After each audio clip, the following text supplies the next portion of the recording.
Welcome to Cheat Sheet Tale, where secrets slip, lies unravel, and the truth always has a twist. Real stories, raw confessions, and shocking betrayals.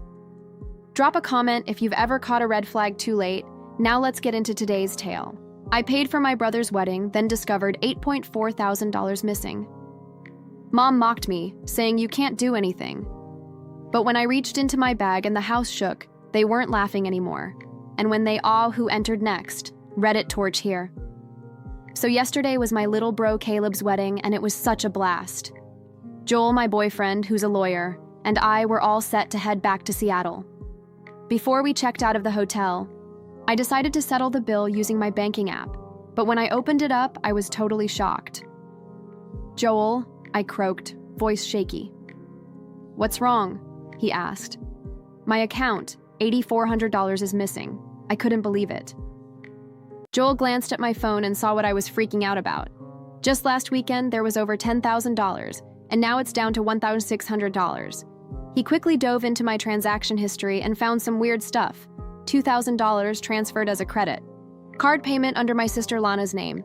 $4,000 to her husband Riley's account, and $2,400 to my mom's account. All this happened while I was taking a shower last night. I was dumbfounded. "I didn't authorize any of these transfers," I said. Joel, visibly upset, said, "Nina, someone's been in your account. We need to talk to the bank ASAP." As we headed to the hotel lobby, my mom called, which was weird timing. She sounded all cheery, thanking me for yesterday. I tried to stay calm as I asked her about the money. After a pause, she laughed and nonchalantly said it was less than she expected Caleb. "Say what?" It turned out Lana noticed my account balance and decided they could help themselves. Just like that, I was gobsmacked. Riley chimed in, saying they just saw it as a wedding gift for Caleb. Joel realized the gravity of the situation and grabbed the phone. "What you've done is illegal," he said firmly. My mom snapped back, not at all concerned. I took back the phone, demanding to know how they gained access. Lana had cracked my easy password during my shower. We decided to go directly to my parents' place to confront them. When we got there, Joel reminded me to stay composed. I nodded, still fuming, and knocked on the door. Dad answered, surprised to see us. We walked into the living room, where my family sat probably discussing their Brill Jolt idea. Lana, admit Caleb. She snooped into my account in the hotel, and Riley justified it for their financial struggles, acting like it's no biggie. Anger boiled up in me. Joel stepped in, reminding them of all the support I've given over the years, from Miles's lavish birthday present to Zoe's gaming console. Lana just rolled her eyes, dismissing it as my obligation because I don't have kids. Despite their attempts to rationalize it, I demanded my money back. Riley laughed, saying the cash was long gone, used on debts and shopping, including a smartwatch just like mine. My head was spinning, flaunting that. It was a gift from Joel to celebrate my promotion, something I cherished. My mom said, "I was overreacting. The whole situation revealed to me how they viewed me. Not blessed, but as a bank. My family's betrayal stung, and I realized I had to stand up for myself, now more than ever. You know, dealing with family money stuff can get really messy. It seems natural to lend and borrow cash among family members, right? But when Joel chimed in with 'this is theft,' it hit me hard. My dad looked up and said, 'Young lawyer, calm down. It's just a family thing. No need to get all legal about it.' I was just standing there, frozen. These were my folks, the very people I've always loved and support Caleb, but to them, I felt like nothing more than a walking ATM. Joel gently put his hand on my shoulder and said, 'Nina, let's just leave. There's no point in sticking around.' As we headed out, Lana casually called after us, 'Don't be mad. With what you earn, you'll make that money back in no time. We needed it more than you did.' I turned around and saw she meant every word, like there wasn't even a hint of guilt. It felt as if I was the selfish one for wanting to keep my own money safe. I said goodbye, telling them never to contact me again. As soon as I got into the car, I broke down, crying over how cruel my family could be. Joel just rubbed my back silently. "Nina," Joel said, "I wasn't joking. This is a real crime. What they did was unauthorized use of your account and theft. Just because they're family doesn't give them the right to hurt you. Think about it. If some stranger stole $400 from you, you'd be at the police station in a heartbeat, right? I nodded, realizing he was right. Why should it be different with family? They're supposed to protect and respect you. His words were spot on. We ended up swinging by Caleb's place on the way back. He was supposed to be packing for his honeymoon, but seemed a bit out of it. When he opened the door, "Nina, what's wrong?" he asked, noticing something was definitely up. $8,400 disappeared from my account, I explained. Lana, Riley, and even Mom and Dad are involved. Caleb was shocked. While I was showering at the hotel, Lana used my phone to transfer the money, I added. Caleb just sat there, speechless. Mom and Dad said it was a wedding gift for you, Joel added softly. Caleb was furious. I had no idea. I never asked for anything like that, Nina. You have to believe me. I reassured him that I did. What are you going to do? Ped asked nervously. I'm not sure yet, but I can't just let it slide, I responded. Yeah, what they did was wrong. He admitted, Caleb, choosing his words carefully. But if possible, try not to do something that'll tear the family apart. I shot back, I'm not the one who broke this family. And Caleb gave me a small nod. Nina, we should go, Joel said to ease the tension. Caleb walked us to the door and gave me an awkward hug. I'm really sorry, Nina. I wish I could do more. I pat Caleb his back. I didn't want to mess up your wedding. But Caleb insists, Caleb, your well-being is more important than my wedding. Though he looked torn about the whole situation. Back at our place, Joel was making coffee, glancing at me from time to time. You feeling any better? He asked, handing me a mug. I nodded, though my voice trembled. I can't believe this happened. I never thought they'd use me like this. Joel took my hand. You trust Caleb them because they're your family, but this is different. Accessing your account without permission is theft. Joel paused for a second. Nina, you can take legal action. If you want, file a police report. On my own family? I asked. Yes, because they're the ones in the wrong, not you. The next morning, Joel went out early, saying he had some stuff to handle. I stayed home to process everything. In the afternoon, Joel showed up with this huge file. Check this out, he said, spreading it on the table. It was packed with info on financial crimes and how to gather evidence.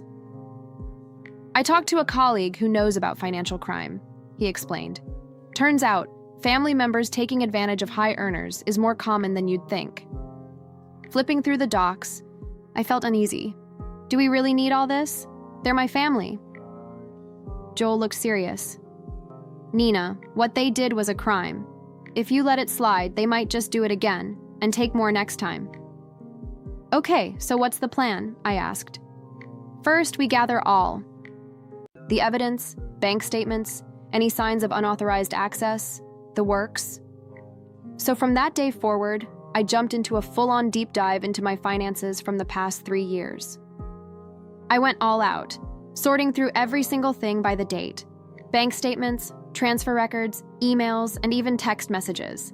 The amount of stuff was insane. Wow, there's so much, I said, totally shocked as I opened up the file. In the past year, I had shelled out or lent over $15,000 to my family. The list seemed endless. This isn't normal, I thought, staring at everything laid out. It was clearly one-sided and felt like I was being used. As I dug deeper, I noticed a pattern in how they asked for money. They'd start off really sweet, and if I hesitated Caleb, they'd drop lines like, "We're family," or "You're so much better off than us," trying to guilt trip me. And if that didn't work, they'd go for the blame game, calling me selfish. It felt like mind control. Over the weekend, Joel brought over a friend of his who's a lawyer, Ivy, who knows all about financial crime. She straight up told me, Nina, this is financial abuse. Just because their family doesn't make it any less serious, She asked me to imagine if Joel had $8,400 stolen by some random person. What would I say? I'd tell him to go to the police, of course. And if it was his family, I went quiet. A crime is a crime, Ivy said. It's an even bigger betrayal when it's family. Her words hit me hard. Joel quietly backed me up, saying, Nina, I'm with you no matter what you decide. You're not alone in this. I realized I had to put a stop to all of this. Despite my love for my family, they didn't respect me, ignored my feelings, and broke my trust. I made my decision. Joel, let's do it. I'm going to report this to the Financial Crimes Division. He breathed a sigh of relief and told me I was doing the right thing. We set up a meeting with the Financial Crimes Division. The officer in charge, Levy, asked me to explain everything. My voice was shaky as I recount Caleb the night of a wedding when $8,400 disappeared from my account, my family's reaction, and the ongoing pattern of exploitation over the past 3 years. Levi listened intently and took notes, while Joel filled in the technical details. She asked if we had any evidence. So Joel handed over a packed folder with all the bank records, proof of unauthorized access, and more. After going over everything, Levi looked up and said, This is clear evidence of financial crime. We see unauthorized access, theft, and probably long-term financial abuse. Nervous, I asked what would happen next. She explained they'd start a preliminary investigation, interview those involved, gather more evidence, and if it all adds up, send the case to a prosecutor. I took a deep breath and asked, Will they arrest Caleb? She said it depended on what they found, but mentioned that actions like freezing accounts or seizing assets might happen. It was sinking in. My own family might face legal consequences. Levi gently asked if I was having second thoughts. No, I replied. It's just, they're my family. Levi reassured me, saying, Many cases involve financial crimes by family or people close to them. You're a victim. Don't blame yourself. Her words felt freeing. I realized I had a right to seek justice. Please proceed with the investigation, I said, feeling determined. The next morning, my phone blew up with texts and missed calls from my family. The first one was from Lana, freaking out about me reporting them to the police and saying their accounts might get frozen. She kept mentioning needing to pay Miles's tuition and Zoe's dance lessons and couldn't believe I'd do this to them. Then Riley and Mom messaged too, all upset and worried about what the neighbors would think, asking me to withdraw the report because Dad was stressed out. I sent one simple reply. That's your own doing. I don't care. I wasn't going back. To being the old me who let myself be taken advantage of. The next day, coming home from work, I saw Lana waiting in front of my apartment. Her eyes were red, makeup a mess. Nina! She showed Caleb as soon as she spot Caleb me. Why are you doing this? We're family! I kept my distance and told her I'd call Joel if she wanted Caleb to talk. She sneered at that. That lawyer? He's controlling you. You weren't like this before meeting him. You cared about your family. I felt a tremor in my voice as I said, caring about family and being used are not the same. Lana's voice rose. Exploit. Caleb, all we did was ask for help. Now Riley might lose his job because the police contact Caleb his company. What about Miles? And Zoe? Have you even thought about them? A surge of anger hit me. Have I thought about them? I've always thought about everyone else. But did anyone think about me? Did anyone ever think about me? Like when you took money from my account? Did any of you stop and think about how I felt? Lana stepped back, and for once I could see she was scared. You've changed, she whispered. Yep, I have. I'm done with being walked over. A few days later, Caleb swung by. He mentioned the police investigation. Caleb, it's not like I had a choice. I get that, but everyone's freaking out. Lana's worried about the kids. Well, that's on them. They decided to steal from me in the first place. Caleb let out a big sigh. Caleb, are you siding with them? No, I'm not, he replied, looking down. How can I help? If you're with me, tell them they messed up and owe me an apology. I'll try talking to them, he weakly promised, but I'm not sure they'll listen. After Caleb left, Joel put, his arm around me. "You okay?" "Yeah, it just sucks seeing Caleb stuck in the middle. He didn't do anything wrong. He needs to pick a side, though, and it's clear who's right here," Joel said gently. A few days later, Joel had big news. "Lana and Riley are going to face charges for unauthorized access and theft. Your folks are under investigation for conspiracy." "Do you think they'll go to jail?" I asked quietly. "That's up to the judge," Joel explained. "But since it's their first offense, they might just get a suspended sentence. Still, they'll probably have to pay back the money and damages." That night, my dad called, for the first time. "Nina," his voice was tired, "why are you doing this? The police even searched our house and took my computer." "Dad, I'm the victim here." "Victim!" he snapped bitterly. "You're tearing this family apart. Your mom can't sleep. Lana's freaking out. Riley got suspended from work. We might lose the house. Is this what you want, Caleb?" I took a deep breath. These are the consequences of what you guys did. Not my fault. Silence. "You are no longer our daughter. You betrayed us, and you're not welcome back." After the call ended, I fell to the floor. I wanted Caleb to cry, but nothing came. Instead, I felt this weird sense of freedom, like the chains holding me back for years finally broke. That same weekend, Officer Levi got in touch. "Lana and Riley are officially charged. As for your parents, there's not enough evidence for criminal charges, but they might still be liable in civil court. We'll have a preliminary hearing next week, then they'll set the trial date." She hesitated Caleb, then asked, "Ms. Moore, have you felt any pressure or threats from your family?" I thought of my dad's last words. "They've disowned me." "That's tough," Levi said sympathetically, "but your safety is super important. If needed, we can think about a restraining order."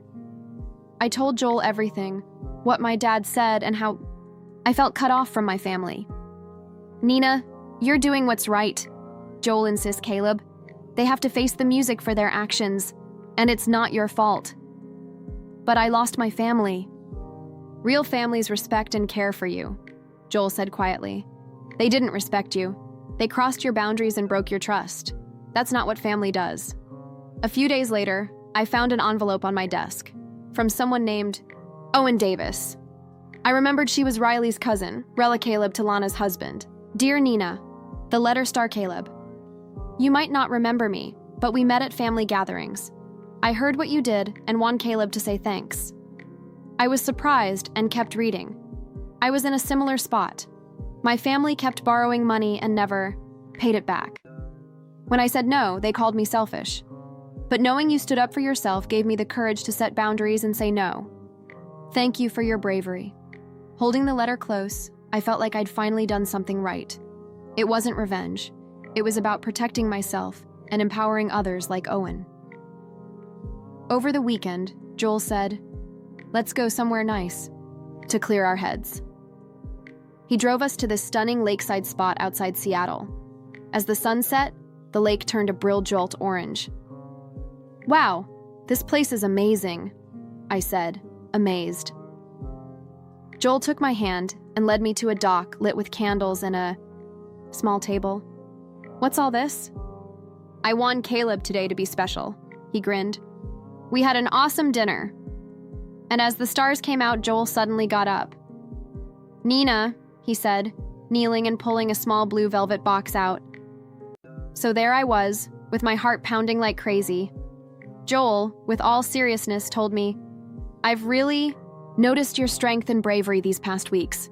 You've really stood up for yourself, which is no easy feat. But you did it." Then he opened this box to reveal a simple yet stunning diamond ring and asked, "Anam Moore, will you marry me? Let's start fresh. A new life. A new family together." I was honestly overwhelmed. Tears just rolling down my face. Not from sadness, but from relief and sheer hope. I managed a shaky, "Yes, I'll marry you." My family by blood, this was my chance to create a new family, one where mutual respect was key. Not long after the investigation wrapped up and they set a court date, just days before, I got an unexpected message. It was Caleb. He seemed nervous, asked if we could chat. Of course, I said. He admitted Caleb he'd been doing some heavy thinking. He confirmed what I already knew. What our family did was just wrong. To my surprise, he said he'd testify on my behalf. I was honestly floored. He explained how he knew Lana and Riley had been scheming for a while, even planning to use my wedding for cover. Though he admitted Caleb shamefully, I couldn't stop them. I was scared it would blow the family apart. I touched his shoulder. Caleb, this isn't on you. He insists, Caleb. No, I'm guilty too, but I can't keep quiet anymore. I've got to tell the truth, even if Mom and Dad disown me. It's worth it to do what's right. In court, Caleb's testimony ended up being a game-changer. He spilled the beans that our parents were in on it, and that Lana and Riley had pulled these kinds of stunts before. The prelims for the trial came, and Lana and Riley showed up with their lawyer, looking pretty ticked off. The judge set the official trial date and even gave me a temporary restraining order against the family for my own safety. As we left the courthouse, I locked eyes with Lana. Her expression was more than just anger. It was fear. The kind you get when you realize just how deep you've dug yourself. Joel was right there with me, asking if I was all right. I nodded, feeling okay for the first time in a while. That evening, we hit up a restaurant in the Seattle suburbs to celebrate our engagement with Joel's parents. They were super supportive and sweet about everything, telling me, "You're part of our family now." Joel's mom, Estella, said, "Family means looking out for one another and respecting each other." Her words brought tears to my eyes. I was finally getting a real taste of what family should feel like. As we stepped out of the restaurant, there was Caleb, waiting around. "Caleb!" I exclaimed, throwing my arms around him. I was surprised and asked why he was there. He said he heard from Joel. "Congrats," he said shilly. I glanced at Joel, who just smiled and said, "He's your family? Your real family?" I asked Caleb about his plans, and he confidently said he was looking for a new job in Seattle. "Cattle?" I asked. He nodded. "I want to be near you, like a real family." His words warmed my heart. I realized I hadn't lost everything. I still had him, and I was starting to build a new family with Joel. A few weeks later, I got an email from Owen Davis, someone I didn't know, but who was inspired by my story. She said, "Thanks to you, I've started Caleb taking back my life. Your bravery showed me I didn't have to stick with a family that took advantage of me. Though I didn't. Go the legal route like you. Your story is making waves." Her words filled me with a comforting warmth, knowing my actions were empowering others. When the trial finally got underway, Lana and Riley pleaded guilty. Their attorney pleaded for leniency, citing financial stress and kids at home. The judge weighed everything and sentenced them to 3 years of probation for unauthorized access and theft. They were also ordered to repay $8,400, plus $5,000 more for emotional damages, and had to keep away from me for 5 years. Walking out of the courthouse, I felt unexpectedly at peace. This wasn't about getting even. It was about justice and protecting myself.